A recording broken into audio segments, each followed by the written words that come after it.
Hello प्यारे साथियों, नमस्कार। स्वागत है आप सभी लोगों को अपना प्यारा सा परिवार मैट्रिक बोर्ड बाल्स में। मैं आज फिजिक्स का दूसरा नंबर लेक्चर लेकर आया हूँ। इसमें मैं आपको आगे का सिलेबस, आगे का टॉपिक बताऊंगा। आगे का जो टॉपिक है वो सब पे डिस्कशन करूंगा, बताऊंगा। इससे पहले क्लास को शुरू करने से पहले मैं आप सभी लोगों से आग्रह और अनुरोध करना चाहूँगा कि प्लीज़ इस क्लास को अपने दोस्तों में, अपने ग्रुप में, अपने जो भी आप सोशल मीडिया यूज करते हैं वो सारे में फैला दें, शेयर करें। और आए हैं तो अपनी राय कमेंट में लिख कर जाएं, एक लाइक, सब्सक्राइब। मुझे ऐसा कदम उठाने के लिए बहुत ज़्यादा मोटिवेट करता है। मैं आशा और उम्मीद करता हूँ कि मेरे बात को आप अमल किए होंगे और समझे होंगे।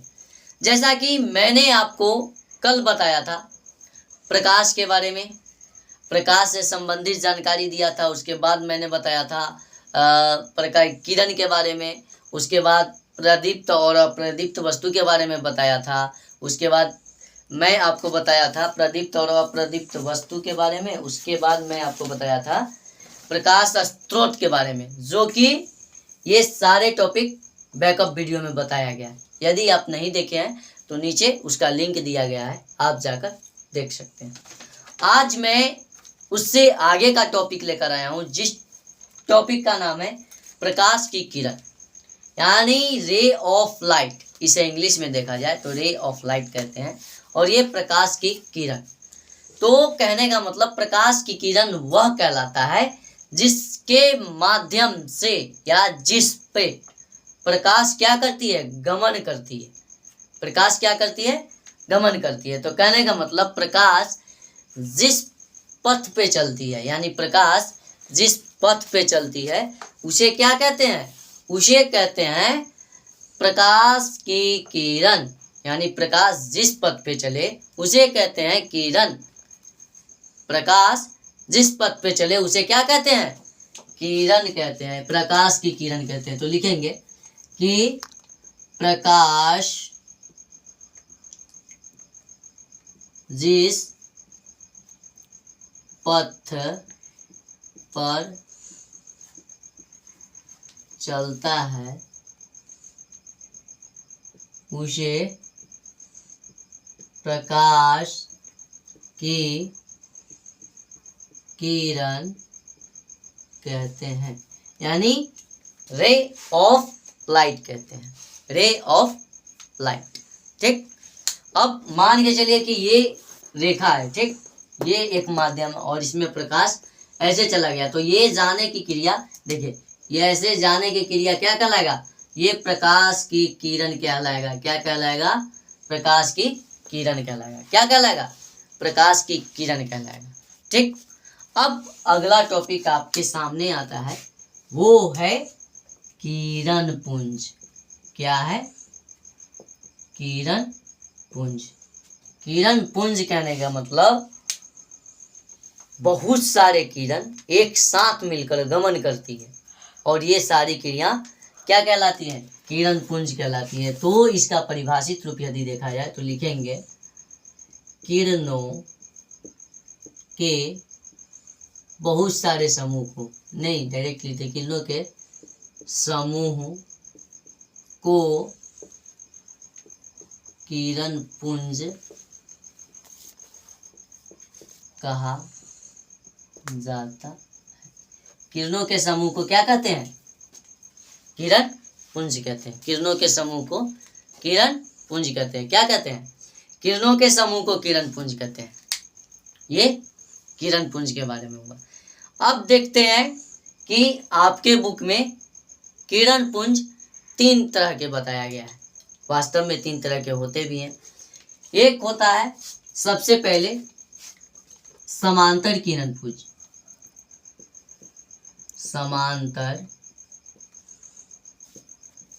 किरण पुंज, समांतर किरण पुंज। कहने का मतलब इस किरण पुंज में किरणों जो है, किरण एकदम सीधा चलता है, कोई दिक्कत नहीं, कोई मतलब कि इधर उधर नहीं, सब एक दूसरे से क्या चलेगा, सीधा चलेगा, एकदम एक दूसरे से क्या चलेगा, सीधा, कोई किसी के साथ छेड़खानी नहीं, ये एक दूसरे के साथ क्या चलेगा, सीधा चलेगा, सीधा, ठीक, सीधा चलेगा। तो ये क्या कहलाएगा, ये क्या कहलाएगा, ये समांतर किरणपुंज। तो हम लिखते हैं समांतर किरणपुंज, हम ये लिख सकते हैं कि इसमें किरण जो है, इसमें किरण एक दूसरे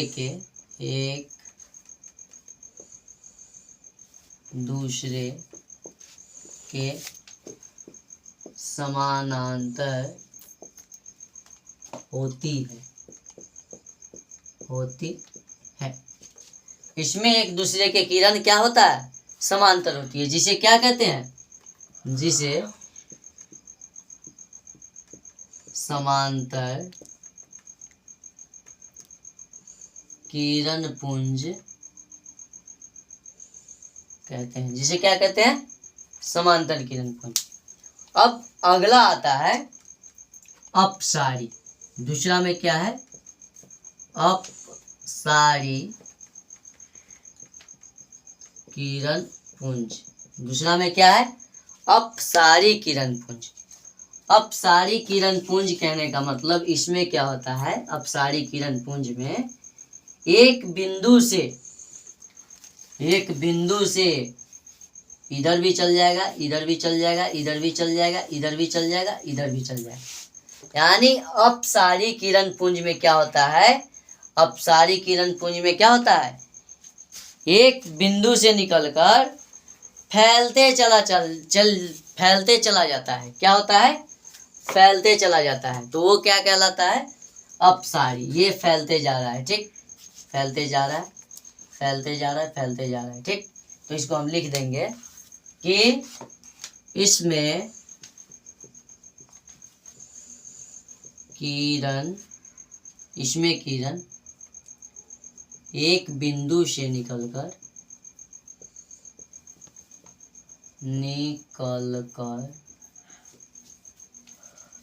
बाहर की ओर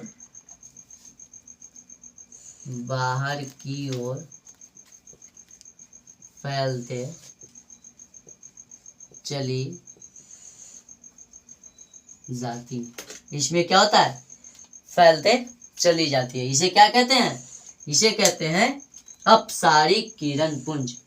तो समझ गए कि प्रकाश जिस पथ पे चलता है उसे क्या कहते हैं, किरणपुंज, किरण कहते हैं, यानी प्रकाश की किरण कहते हैं। और किरणों के समूह को किरणपुंज कहा जाता है। जब किरणपुंज समांतर दिशा में चले तो उसे क्या कहा जाता है, समांतर किरणपुंज। और जब किरण एक बिंदु से निकलकर बाहर की दिशा में फैलती चली जाए तो उसे अपसारी किरणपुंज कहते हैं, ठीक। अब 3 नंबर में आता है अभिसारी किरणपुंज। क्या आता है, अभिसारी किरणपुंज। तो इसमें क्या होता है पता है आपको, कि जितने भी किरण हैं वो आकर एक बिंदु पे मिल जाते हैं। इसको ही लिखना है बस, अभिसारी। 3 में अभिसारी किरणपुंज, अभिसारी किरणपुंज। तो इसमें क्या होता है, ये एक बिंदु है और यहाँ से भी किरण आया, यहाँ से भी किरण आया, यहाँ से भी किरण आया, ये बिंदु है, यहाँ से भी किरण आया, ऐसे ऐसे, और सारा आके ही यहीं पे मिल रहा है। समझ गए, सारा आके कहाँ मिल रहा है, यहाँ मिल रहा है। ये क्या है, एक बिंदु है। तो बस इसको ही लिख देना कि इसमें किरण बाहर की दिशा से आकर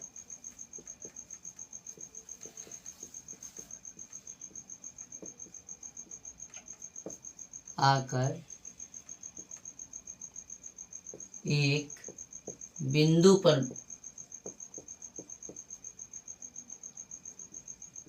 मिलती है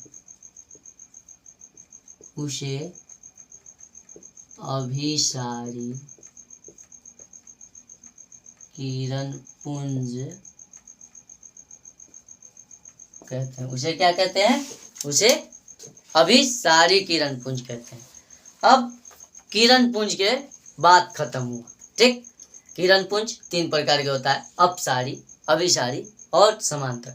समांतर में एक दूसरे के बराबर होता है, इक्वल होता है। अभिसारी में एक बिंदु पे आकर मिलते हैं और अपसारी में एक बिंदु से निकलकर फैलते चले जाते हैं। अब एक टॉपिक आता है, वो आता है क्या?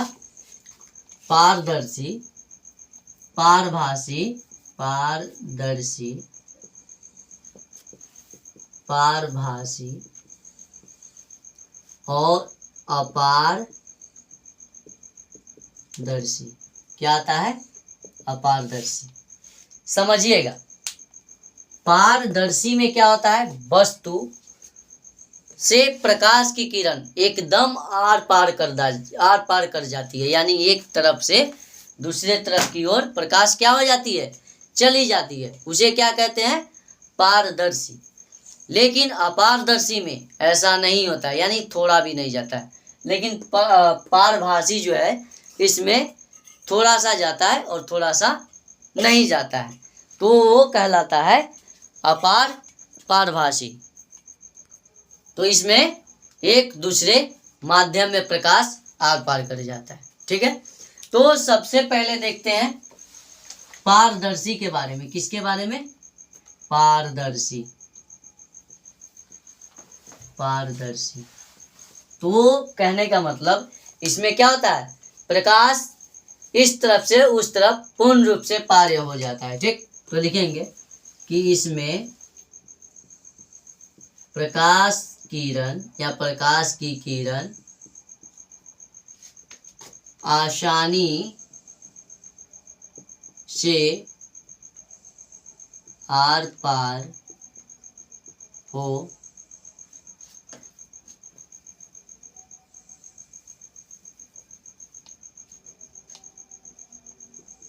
जाती है, ठीक। इसमें प्रकाश किरण जो है आसानी से आर पार हो जाती है। जैसे उदाहरण के तौर पे देखा जाए तो एक पैलोथीन आता है, यानी एक जो है शीशा। सबसे पहले ले लेते हैं क्या? उदाहरण के तौर पे शीशा, ठीक, सबसे अच्छा उदाहरण। एक ग्लास भी होता है, ग्लास, ठीक, और उससे थोड़ा भी प्रकाश विचलित नहीं होता है। जैसे टॉर्च का शीशा देखे हैं, उसमें बारिए प्रकाश थोड़ा भी गड़बड़ नहीं होगा। लेकिन वही पानी पीने वाला ग्लास लाइएगा, उसमें बारिएगा तो प्रकाश इधर उधर हो जाएगा। एक अस्तर का जो पन्नी चाहता है उसे क्या कहते हैं? सिंपल शीशा ही लीजिए ना इसका उदाहरण, आदि शीशा एक, ठीक। अब आता है पारभासी। पारभासी कहने का मतलब इसमें प्रकाश जो है पूर्ण रूप से आर पार नहीं होती है। तो इसको ही लिखना है कि इसमें प्रकाश की किरण पूर्ण रूप से आर पार पारभासी नहीं हो पाती है। जैसे कुछ ही इसका कुछ अंश ही हो पाएगा। जैसे उदाहरण के तौर पे तेल लगा कागज,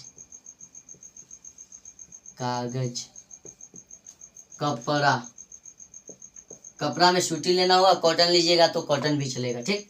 लेकिन कॉटन इसका उदाहरण, सिंपल कपड़ा लिखिए ना, आदि। ये पारभासी का उदाहरण हुआ। अब अगला आता है अपारदर्शी। अगला क्या आता है? अपारदर्शी। तो इसमें प्रकाश का जो अंश है, इसमें प्रकाश थोड़ा भी नहीं पार कर पाता है, थोड़ा भी नहीं पार कर पाता है। उदाहरण के तौर पे यदि लिखा जाए तो ईंटा, पत्थर, किताब, टेबल, प्लास्टिक, ये सब से प्रकाश जो है आर पार नहीं हो पाती है। प्रकाश जो है आर पार नहीं हो पाती है। अब आते हैं अगला टॉपिक जो है प्रकाश का परावर्तन, जिसका नाम ही है चैप्टर, जिसके नाम पे चैप्टर ही रखा गया है। ठीक, तो देखते हैं प्रकाश के परावर्तन। प्रकाश के परावर्तन।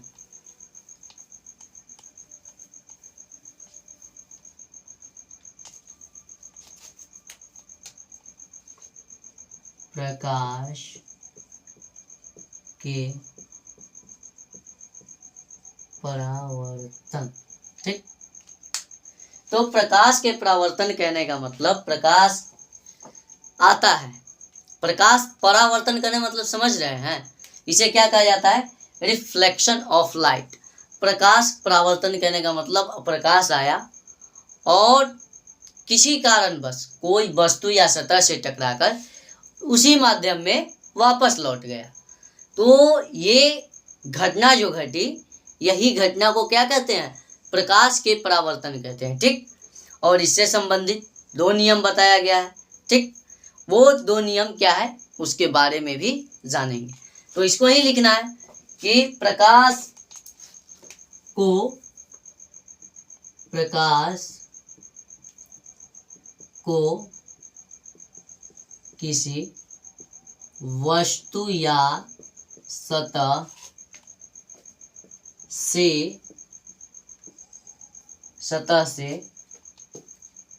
टकराकर उसी दिशा में वापस लौट जाने की क्रिया को प्रकाश का परावर्तन कहते हैं। जैसे उदाहरण के तौर पे समझ लीजिए कि ये कोई वस्तु है और यहाँ ये सूर्य है। ठीक, ये सूर्य है और यहाँ से प्रकाश आया और किसी कारणवश टकराया और इसी से ऐसे लौट गया। समझ गए ना? यहाँ से एक टॉर्च हम बारे, ये मान के चलिए कि ये टॉर्च हुआ,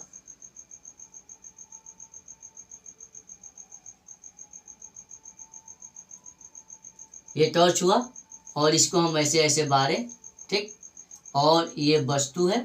ठीक, ऐसे बारे और थोड़ा भी कुछ नहीं हुआ, फिर ऐसे रिटर्निंग आ गया, तो ये क्या कहलाता है?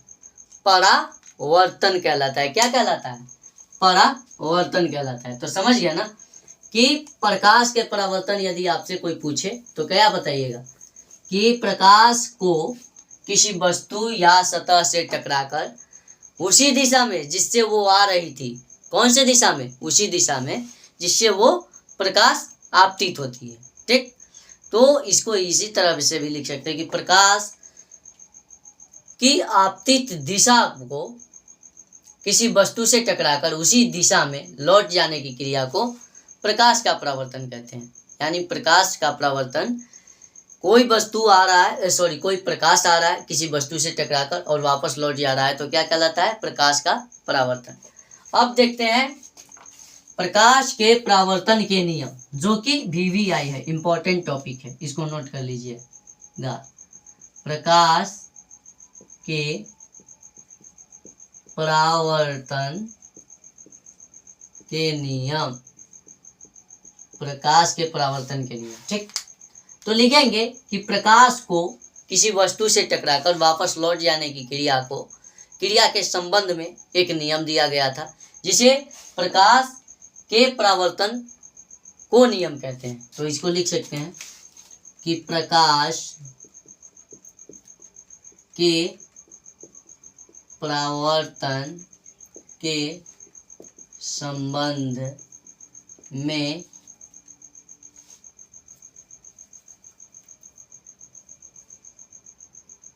एक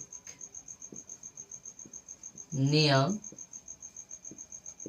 दिया गया था जिसे परावर्तन का नियम कहते हैं। तो अब ये नियम क्या है समझिएगा ध्यान से, ठीक। ये नियम क्या है समझिएगा। ये कोई वस्तु है, ठीक। ये कोई वस्तु है, ठीक। इसको मिरर मान लेते हैं, सबसे अच्छा रहेगा। ये कोई क्या है वस्तु है, ठीक। यहाँ से प्रकाश क्या हुई आपतित हुई और यहाँ से क्या हो गए परावर्तित हुई। प्रकाश ए बी मान लेते हैं, इसको ओ बिंदु मान लेते हैं, इसको आर और आर डैश, ठीक। यहाँ पे कोई भी प्रकाश आ रही है, समझ लीजिएगा। थोड़ा मार्कर कम उग रहा है, मैनेज कर लीजिएगा, सॉरी, ठीक। ये जा रही है और ये आ रही है, ठीक। यहाँ पे जब टकराई, यहाँ पे टकराई तो एक थोड़ा सा लंब बन गया, ठीक। इसके साथ एक कोण बन गया और इसके साथ एक कोण बन गया। ये वाले कोण को, ये परावर्तित किरण है तो ये वाले कोण को क्या कहते हैं परावर्तन कोण, ठीक। इसे लिख देते हैं, ठीक। इसे कोण आर कहा जाता है और इसे आपतन कोण, इसे कोण आई कहा जाता है। इसे आपतित किरण कहा जाता है। आपतित किरण ये है, ये परावर्तित किरण है, ठीक। ये बिंदु है, बिंदु वो है और ये क्या है अभिलंब है, ठीक। समझिएगा ध्यान से। तो ये इसके संबंध में, परावर्तन के संबंध में दो नियम बताया गया था। दो नियम क्या है, एक में पहला नियम क्या है, पहला फर्स्ट लॉ क्या है कि आपतित किरण, परावर्तित किरण और अब आपतन बिंदु पे खींचा गया अभिलंब, इसे क्या कहते हैं आपतन बिंदु। आपतन बिंदु, बिंदु तो है। तो आपतित किरण, परावर्तित किरण और आपतन बिंदु पे खींचा गया अभिलंब, तीनों क्या होता है बराबर सतह पे होता है, एक ही सतह पे होता है। तो ये फर्स्ट नियम था। फर्स्ट नियम क्या था कि आपतित किरण, परावर्तित किरण और उस पे डाला गया अभिलंब तीनों एक ही सतह पर होता है। तो इसको हम मिटाकर लिख सकते हैं यहाँ पे परावर्तन, हाँ यहाँ पे लिख सकते हैं, ठीक। देखिएगा ध्यान से क्योंकि ये रहेगा तो समझिएगा ज्यादा। देखिएगा फर्स्ट लॉ क्या है कि आपतित किरण, परावर्तित किरण और आपतन बिंदु पर डाला गया लंब या अभिलंब तीनों एक ही सतह पर होता है, ठीक। दूसरा नियम क्या है, ये 1 2 3 ये तीनों एक ही सतह पे होता है। आपतित किरण, परावर्तित किरण और आपतन बिंदु पे डाला गया अभिलंब, ये तीनों एक ही सतह पे होता है, ठीक। और दूसरा नियम क्या है कि आपतन कोण परावर्तन कोण के बराबर होता है। आपतन कोण परावर्तन कोण के बराबर होता है। तो ये दो नियम था जिसको मैंने बताया, यानी कहने का मतलब ये कोण और ये कोण दोनों क्या होगा इक्वल होगा, दोनों क्या होगा इक्वल होगा। समझ गए। तो ये था आपके बारे में। जैसे ही मैं आपके साथ जुड़ूंगा तो एक नेक्स्ट टॉपिक के साथ जुड़ूंगा। मिलता हूँ अगले वीडियो में, तब तक के बाय, टेक केयर।